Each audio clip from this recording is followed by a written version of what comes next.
Hello guys, welcome to my YouTube channel. आज हम लोग मैथ्स का बहुत ही important topic number system start करने वाले हैं।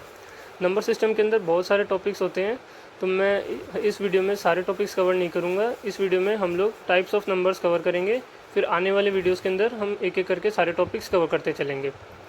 ठीक है, तो सबसे पहले बात करते हैं टाइप्स ऑफ नंबर्स की।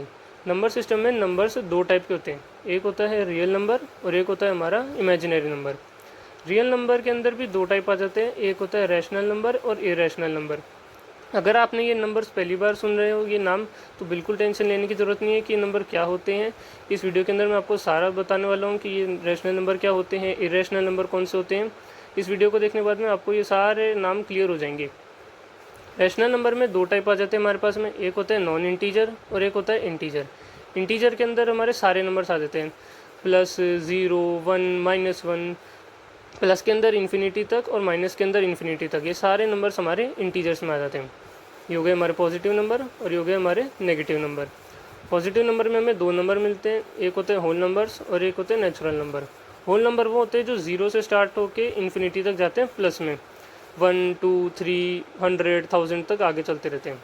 नेचुरल नंबर में बस फ़र्क ये है कि ज़ीरो नहीं आता, वन से स्टार्ट होते हैं। नेचुरल नंबर वन से स्टार्ट होते हैं, होल नंबर ज़ीरो से स्टार्ट होते हैं। अब आ जाते हैं क्लासिफिकेशन ऑफ नंबर्स में। इसमें सबसे पहला आता है हमारे रियल नंबर। रियल नंबर वो नंबर होते हैं जिनको हम नंबर लाइन पे रिप्रेजेंट कर सकें, जैसे कि 4, 13, -9, 15, ये सारे। अब नंबर लाइन किस टाइप से होती है कि जैसे एक होता है हमारा बीच में ज़ीरो, ज़ीरो के राइट साइड में जो है वो पॉजिटिव नंबर चलते हैं और ज़ीरो के लेफ्ट साइड में जो है वो माइनस वाले नंबर चलते हैं। तो ये सारे नंबर जो है हम उन नंबर लाइन पे रिप्रेजेंट कर सकते हैं, इसलिए ये होते हैं हमारे रियल नंबर्स। ठीक है, इसके बाद में सेकंड नंबर आते हैं। सेकंड टाइप है इमेजिनरी नंबर। इमेजिनरी नंबर कौन से होते हैं? वो नंबर जिनको हम नंबर लाइन पे रिप्रेजेंट नहीं कर सकते। अब नंबर लाइन पे किन को रिप्रेजेंट नहीं कर सकते, देखते हैं। ये होते हैं हमारे इमेजिनरी नंबर, जैसे कि √-2, √3/8, √-1। √-1 को आयोटा भी बोलते हैं। अब √-2 को हम नंबर लाइन पे क्यों रिप्रेजेंट नहीं कर सकते? क्योंकि √2 की जो वैल्यू है, अब √2 है, उसकी वैल्यू क्या होती है? 1.414 के समथिंग होती है, तो हम उसको नंबर लाइन पे रिप्रेजेंट कर सकते हैं। अब 1.41 है तो वो कहाँ आएगा? वो 1 और 1.5 के बीच में आएगा, तो उसकी वैल्यू हमें पता है। अब √-2 की कोई वैल्यू ही नहीं होती है। अंडर रूट में अगर कुछ नेगेटिव नंबर है तो उसकी कोई वैल्यू ही नहीं होती है, उसकी क्या फाइनल वैल्यू निकलेगी? तो जब अगर हमें यही नहीं पता कि उसकी वैल्यू जो है उस नंबर की वो क्या है, तब तक हम उसे नंबर लाइन पे कैसे रिप्रेजेंट करेंगे, है ना? तो इसलिए ये नंबर हमारे हो जाते हैं इमेजिनरी नंबर, जिनको हम नंबर लाइन पे रिप्रेजेंट नहीं कर सकते। ठीक है, क्लियर है यहाँ पे? अब रियल नंबर्स में हमारे पास पहला टाइप आता है रैशनल नंबर। रैशनल नंबर वो नंबर होते हैं जिनको हम लोग P/Q की फॉर्म में लिख सकते हैं। अभी P और Q क्या है? P और Q हमारे पास में आते हैं इंटीजर। इंटीजर यानी कि कोई भी टाइप का नंबर, चाहे वो पॉजिटिव नंबर हो चाहे वो नेगेटिव नंबर हो, और Q हमारा ज़ीरो नहीं होना चाहिए। रैशनल नंबर, कोई भी नंबर रैशनल नंबर होने के लिए दो कंडीशन होनी चाहिए।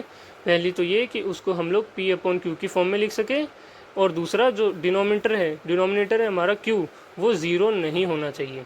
अगर ये दोनों कंडीशन सेटिस्फाई हो रही है तो वो नंबर हमारा हो जाता है रैशनल नंबर। जैसे ये एग्जांपल देखिए, 2/5। अभी 2 है, ये भी एक इंटीजर है, 5 है, ये भी एक इंटीजर है, और 5 है, ये डिनोमिनेटर है, ये हमारा ज़ीरो नहीं है, तो इसलिए 2/5 हमारा हो जाता है रैशनल नंबर। अब ऐसे ही ये बाकी 7/8, 0.22, 22/7, ये भी हमारे क्या है, सब रैशनल नंबर्स हैं। ठीक है, तो ये होता है हमारा रैशनल नंबर। अब सेकंड आ जाता है इरेशनल नंबर। इरेशनल नंबर कौन से होते हैं? जिनको हम लोग P/Q की फॉर्म में नहीं लिख सकते, जैसे कि ये 0.314278 और ये आगे तक चल रहा है। अब इसको हम लोग P/Q की फॉर्म में क्यों नहीं लिख सकते? क्योंकि जैसे ये देखिए, यहाँ पे 0.22 है। अब अगर इसमें मैं डेसिमल हटाता हूँ तो नीचे मैं अपॉन में 100 लगाऊंगा, यानी पॉइंट के बाद जितने नंबर है उतने में ज़ीरो लगा दूंगा। लेकिन अब यहाँ देखिए, यहाँ ये नंबर 8 पे ख़त्म नहीं हो रहा है, ये आगे चलता जा रहा है इन्फिनिटी तक। तो अब मुझे यही नहीं पता कि इसके डेसिमल के बाद में कितने नंबर है, तो मैं डेसिमल के हटा के नीचे कितने ज़ीरो लगाऊँ, मुझे ये पता ही नहीं है। तो जब तक मुझे पता नहीं चलेगा तो मैं इसको P/Q की फॉर्म में नहीं लिख सकता। भाई ये नंबर तो आगे इन्फिनाइट तक चल रहा है, तो मैं पॉइंट अगर मैं डेसिमल हटा के अपॉन में लगाता हूँ ज़ीरोज़, तो कितने ज़ीरो लगाऊँ, 2 लगाऊँ, 10 लगाऊँ, 15 लगाऊँ, मुझे ये पता ही नहीं है कि डेसिमल के बाद ये कहाँ तक जा रहा है, तो इसलिए मैं इसको पी अपॉन क्यू की फॉर्म में नहीं लिख सकता। जैसे ये हमारा होता है पाई की वैल्यू क्या होती है 3.141592, और ये आगे इन्फिनिट तक चलता रहता है, तो इसलिए पाई को भी हम लोग बोलते हैं इरेशनल नंबर। ये चीज़ आपको ध्यान रखनी है कि पाई जो होता है वो हमारा इरेशनल नंबर होता है, इसको हम पी अपॉन क्यू की फॉर्म में नहीं लिख सकते हैं, ठीक है। अगला टाइप आता है हमारे पास में डेसिमल नंबर। डेसिमल नंबर वो नंबर जिनके अंदर पॉइंट आता है, ठीक है। डेसिमल नंबर में भी दो टाइप होते हैं। पहला है terminating decimal number. Terminating decimal number मतलब जो नंबर पॉइंट के बाद आते ही ख़त्म हो रहा हो। जैसे डेसिमल में ये 0 है, पॉइंट के बाद में 5 है, ये ख़त्म हो गया बस, तो इसको 0.5 को मैंने क्या लिख दिया 1/2। ऐसे ही है 0.732, इसमें मैंने डेसिमल हटा के नीचे क्या लिख दिया 1000, क्योंकि इस पॉइंट के बाद में 3 नंबर है तो 3 0 लगा दिए। और हाँ, जो इस टाइप के नंबर होते हैं टर्मिनेटिंग डेसिमल नंबर, इनको हम लोग रैशनल नंबर भी बोलते हैं। क्यों? क्योंकि इनको हम पी अपॉन क्यू की फॉर्म में लिख सकते हैं, और इसमें जो क्यू है वो हमारा 0 नहीं होता है। यदि आपको याद है ना रैशनल नंबर की डेफिनेशन क्या थी, जिसको हम लोग पी अपॉन क्यू की फॉर्म में लिख सकें और उसका जो है डिनोमिनेटर वो 0 नहीं हो। तो ये देखिए, ये 1/2 की फॉर्म में आ गया, ये यहाँ पे भी 1000 आ गया, तो पी अपॉन क्यू की फॉर्म आ गई। तो इसलिए जो हमारे टर्मिनेटिंग डेसिमल नंबर है वो हमारे रैशनल नंबर भी कहलाते हैं, ठीक है। नेक्स्ट हमारे पास में आ जाता है non terminating decimal number. Decimal number में अगला टाइप है नॉन टर्मिनेटिंग। नॉन टर्मिनेटिंग मतलब जो पॉइंट के बाद में ख़त्म ही नहीं हो रहा हो। जैसे ये 0.222 और फिर आगे इन्फिनाइट तक चल रहा है, तो इसके अंदर अब ये देखा जाए तो ये एक्चुअल वैल्यू ये होती है इसकी 2/9। 2/9 अब जो है 2 है वो 9 से पूरी तरह डिविजिबल नहीं हो रहा है, तो इसलिए ये 0.222 और फिर आगे इन्फिनाइट तक चलते रहेगा। ऐसे ये नंबर है 0.3333 और फिर आगे इन्फिनाइट तक चल रहा है, तो इसकी एक्चुअल वैल्यू होती है ये 1/3। अब जो है 1 3 से डिविजिबल नहीं है, तो इसलिए जो यहाँ पे पॉइंट लगाएंगे तो यहाँ पे इसमें डिवाइस में क्या होगा, यहाँ पे 0 आ जाएगा, तो ये 10/3 बनेगा। अब फिर 10 को 3 से डिवाइड करते हैं तो 1 बचेगा लास्ट में, है ना, फिर वो 0 लगेगा, तो ऐसे लास्ट में हमारे पास 1 बचता जाएगा और ये नंबर आगे चलता रहेगा, तो इसका कोई एंड ही नहीं है। अब ये ध्यान देने वाली बात है, यहाँ पे ध्यान देना, ये रैशनल नंबर जो होते हैं उनमें 0 के बाद में डेसिमल के बाद में अगर सेम नंबर आ रहा है, जैसे यहाँ 222 रिपीट हो रहा है, तो ये हमारा रैशनल नंबर होता है। ये चीज़ ध्यान देनी है, ठीक है। लेकिन अगर हमारे डेसिमल के बाद में नंबर डिफरेंट आ रहे हैं, नंबर सेम नहीं है, जैसे यहाँ पे 5 7 1 4 2 ये अलग अलग नंबर है, तो ये हमारे इरेशनल नंबर होते हैं। ये चीज़ आपको ध्यान रखनी है। अब जैसे ये देखो, ये यहाँ सेम नंबर थे, तो मैंने इनको 2/9 की फॉर्म में लिख दिया, ये हमारा पी अपॉन क्यू की फॉर्म में हुआ, तो इसलिए ये हमारा रैशनल नंबर हो जाता है। अब ये हमारा रैशनल नंबर नहीं होता, ठीक है। अब ये कुछ चीज़ें और हैं जिनको आपको ध्यान रखना है। जैसे एक ऑड नंबर को ऑड नंबर से मल्टीप्लाई करेंगे तो हमें क्या मिलेगा, ऑड नंबर। जैसे मान लो मैं 3 को 5 से मल्टीप्लाई करता हूँ तो क्या मिलेगा 15, तो 15 क्या है, ऑड नंबर। लेकिन अगर मैं एक ऑड नंबर को ईवन नंबर से मल्टीप्लाई करता हूँ तो मुझे ईवन नंबर मिलेगा। जैसे अगर मैं 3 को 4 से मल्टीप्लाई करता हूँ तो 3 क्या है, ऑड नंबर, 4 क्या है, ईवन नंबर, तो मल्टीप्लाई करने पे क्या मिलेगा 12, तो वो हमारा हो गया ईवन नंबर। ऐसे ही अगर दो ऑड नंबर्स को ऐड या सब्ट्रैक्ट करेंगे तो हमें मिलेगा ईवन नंबर। अगर एक ऑड नंबर और एक ईवन नंबर को ऐड या सब्ट्रैक्ट करेंगे तो हमें क्या मिलेगा, ऑड नंबर। और अगर दोनों ईवन नंबर्स हों तो उनको चाहे हम ऐड करें चाहे सब्ट्रैक्ट करें, हमें क्या मिलेगा, ईवन नंबर ही मिलेगा, ठीक है। नेक्स्ट हमारे पास में आ जाते हैं टाइप्स ऑफ नंबर में नेचुरल नंबर। नेचुरल नंबर में पहला आता है प्राइम नंबर। प्राइम नंबर्स वो नंबर होते हैं जिन दो नंबर्स का कॉमन फैक्टर 1 हो या वो नंबर खुद हो। जैसे कि 2 3 5 7 11 13 और ये आगे तक चलते रहते हैं। अब जैसे 2 है, 2 किससे डिवाइड होगा, या तो 2 खुद से डिवाइड हो जाएगा या 1 से डिवाइड हो जाएगा। जैसे 5 है, 5 भी सिर्फ या तो 5 से डिवाइड होगा या 1 से डिवाइड हो जाएगा, ठीक है। तो ये होते हैं हमारे पास में प्राइम नंबर। प्राइम नंबर में एक ख़ास बात ध्यान रखनी है जो कि होती है ये कि 1 जो है वो प्राइम नंबर नहीं होता है। कई बार हम लोग ऐसे पूछते हैं कि 15 से छोटे प्राइम नंबर्स बताओ, तो हम लोग 1 को भी काउंट कर लेते हैं कि 1, अब जैसे ये नंबर है ये 15 से छोटे हैं सारे, तो प्राइम नंबर कितने हो गए, 1 2 3 4 5 6, तो ये 6 प्राइम नंबर है। हम क्या करते हैं, हम 1 को भी कई बार ऐड कर लेते हैं, हम ये सोचते हैं 1 भी प्राइम नंबर है। नहीं, 1 प्राइम नंबर नहीं होता है। क्यों नहीं होता है, क्योंकि यहाँ देखो प्राइम नंबर की डेफिनेशन क्या है, ऐसा नंबर जिसके 2 फैक्टर्स हों और वो उनमें से एक तो हो 1 और एक हो नंबर खुद। तो अब 1 तो अपने आप में ही है, 1 तो सिर्फ 1 से डिवाइड हो जाएगा, इसका दूसरा फैक्टर तो निकलेगा ही नहीं, तो ये प्राइम नंबर की तो डेफिनेशन को फॉलो नहीं कर रहा, तो इसलिए ये प्राइम नंबर नहीं है। ठीक है, ये चीज़ ध्यान रखनी है, 1 प्राइम नंबर नहीं होता है। सबसे छोटा प्राइम नंबर क्या होता है हमारे पास में, 2 से प्राइम नंबर स्टार्ट होते हैं। अब ये देखो, जैसे 1 से लेके 50 तक अगर मुझे काउंट करना हो कितने प्राइम नंबर्स आते हैं, तो ये होते हैं हमारे पास में 15, यानी 1 से लेके 50 तक हमारे पास में 15 प्राइम नंबर्स होते हैं, 15 प्राइम नंबर्स हमारे पास में होते हैं। अगर 1 से 100 तक की बात करें तो हमारे पास में 10 प्राइम नंबर्स आ जाते हैं। अगर 1 से 1000 तक की बात करें तो हमारे पास में 168 प्राइम नंबर्स निकलते हैं। अब आप देखो 1 से लेकर 1000 तक के कितने सारे नंबर्स हैं, लेकिन उनमें से प्राइम नंबर सिर्फ 168 ही होते हैं, यानी 1 से लेकर 1000 तक में सिर्फ 168 नंबर्स हैं जो या तो खुद से डिवाइड होते हैं या 1 से डिवाइड होते हैं। ठीक है, प्राइम नंबर क्लियर है। चलिए अब आगे चलते हैं। प्राइम नंबर में एक और चीज़ ध्यान देनी है कि जो प्राइम नंबर होता है उसको हम 6 के +-1 की फॉर्म में लिख सकते हैं। ठीक है, ये के हमारा 0 1 2 3 कुछ भी हो सकता है, लेकिन प्राइम नंबर को तो हम 6 के +-1 की फॉर्म में लिख सकते हैं, मगर 6 के +-1 की फॉर्म वाला नंबर ज़रूरी नहीं कि हर बार प्राइम नंबर ही हो।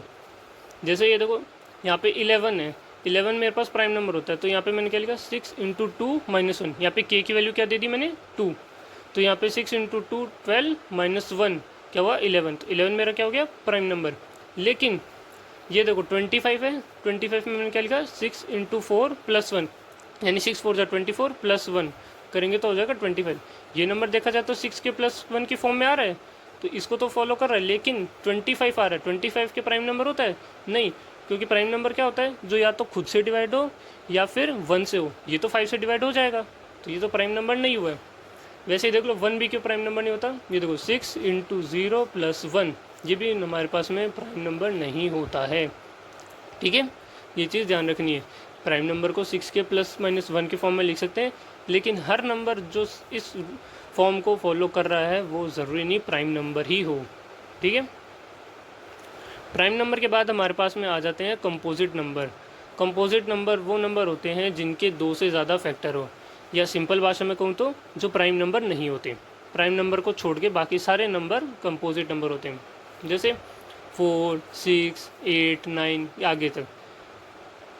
अब जैसे 1 है, 1 ना तो प्राइम नंबर होता है ना ही कंपोजिट नंबर होता है। ठीक है, 4 जो होता है वो सबसे छोटा इवन कंपोजिट नंबर होता है। कंपोजिट नंबर में 4 सबसे छोटा कंपोजिट नंबर होता है। ठीक है, जैसे हमने वहाँ प्राइम नंबर में देखा था 2 सबसे छोटा प्राइम नंबर था, है ना, तो यहाँ पे 4 सबसे छोटा कंपोजिट नंबर है और इवन कंपोजिट नंबर है। 9 जो है वो सबसे छोटा ऑड कंपोजिट नंबर है। प्राइम नंबर में क्या था, प्राइम नंबर में हमारे पास पे 3 था सबसे छोटा प्राइम नंबर, और वो ऑड था। यहाँ पे जो है 9 है सबसे छोटा odd composite number. Composite number के बाद में आ जाते हैं को प्राइम नंबर। को प्राइम नंबर कौन से होते हैं, 2 नंबर जिनका कॉमन फैक्टर सिर्फ 1 हो, यानी ऐसे 2 नंबर जो सिर्फ 1 से ही डिवाइड होंगे दोनों में। जैसे एक 2 और 5, ये एक पेयर है, अब एक 2 है और एक 5 है, कि दोनों में से कॉमन नंबर क्या है, मतलब दोनों का कॉमन फैक्टर क्या है 1। 2 जो है वो 5 से नहीं हो सकता, 5 है वो 2 से नहीं हो सकता, दोनों सिर्फ 1 से ही डिवाइड होंगे कम्प्लीटली, इसके अलावा और कोई नहीं है। ठीक है, ऐसे ही 3 और 7 हो जाते हैं।